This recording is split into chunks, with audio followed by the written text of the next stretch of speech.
અમેરિકામાં જે લોકો ઇલીગલી રહે છે તેમના માટે લીગલ સ્ટેટસ લેવાનું જેટલું મુશ્કેલ બન્યું છે તેવી જ રીતે જે લોકો લીગલ છે તેમના માટે પણ ગ્રીન કાર્ડ અથવા સિટીઝનશિપ લેવાનું જરાય આસાન નથી રહ્યું. જે ગ્રીન કાર્ડ હોલ્ડર્સે કોઈ નાનો મોટો ક્રાઇમ કર્યો છે કે પછી જેમને સિટીઝનશિપ લેવા જતાં અમેરિકા છોડવાનો વારો આવે તેમ છે તેઓ હવે અમેરિકન પાસપોર્ટ લેવાનું ટાળી રહ્યા છે. ટ્રમ્પ એડમિનિસ્ટ્રેશને સિટીઝનશિપ આપવાની પ્રોસેસ એટલી બધી ધીમી અને અઘરી બનાવી દીધી છે કે તમામ પુરાવા અટેચ કરવાની સાથે બેકગ્રાઉન્ડ ક્લીન હોય તેમને પણ સિટીઝનશિપ માટે લાંબો સમય રાહ જોવી પડી રહી છે.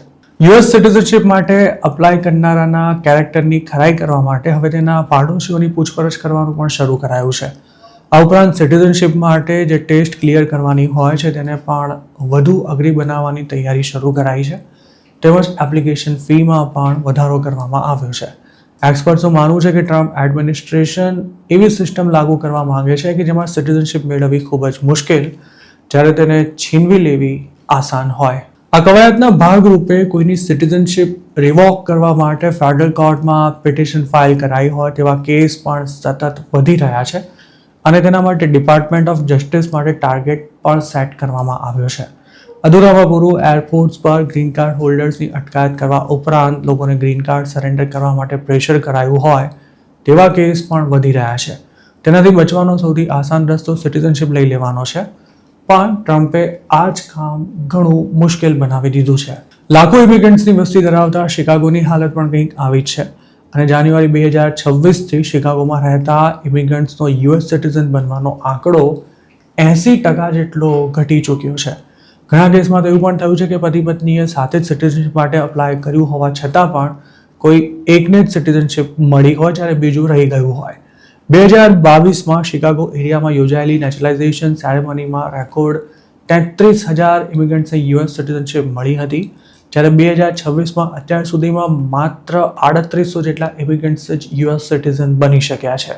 ઇમિગ્રેશન એટર્નીઝનું આ અંગે માનવું છે કે જાન્યુઆરી 2025થી સિટીઝનશિપ માટે અપ્લાય કરતા લોકોની સંખ્યા ઘટી હોવા છતાં પણ તેની પ્રોસેસ ખૂબ જ સ્લો થઈ ગઈ છે. તેના કારણે બેકલોગ સતત વધી રહ્યો છે અને લોકોનો ઇંતજાર પણ લંબાઈ રહ્યો છે. હવે ગ્રીન કાર્ડ હોલ્ડર્સ પર ભીંસ વધી હોવાથી સિટીઝનશિપ માટે એલિજિબલ થતા લોકો તેના માટે લાંબો સમય રાહ જોવા તૈયાર નથી, પણ તેમની પિટિશન લાંબા સમયથી પેન્ડિંગ રહેતી હોવાથી હવે તેઓ ઇન્ટરનેશનલ ટ્રાવેલ કરવામાં પણ અચકાઈ રહ્યા છે. બીજી એક મહત્વની વાત એ પણ છે કે સિટીઝનશિપની એપ્લિકેશન રિજેક્ટ કરવામાં આવી હોય તેવા કેસ પણ વધી રહ્યા છે. National foundation for American policy એનાલિસિસના એક રિસર્ચ અનુસાર ટ્રમ્પ 2.0માં નેચરલાઇઝેશન ડિનાયલ રેટ ડબલ થઈ ગયો છે. જેમ કે મે 2024ની સરખામણી 2026માં N400 રિજેક્ટ થવાનું પ્રમાણ 8.3%થી વધી 18.1% પર પહોંચી ગયું હતું. તેવી જ રીતે સપ્ટેમ્બર 2025માં આંકડો 9.2% રહ્યો હતો, જે જાન્યુઆરી 2026માં 13.1%, જ્યારે એપ્રિલ 2026માં 18.2% નોંધાયો હતો.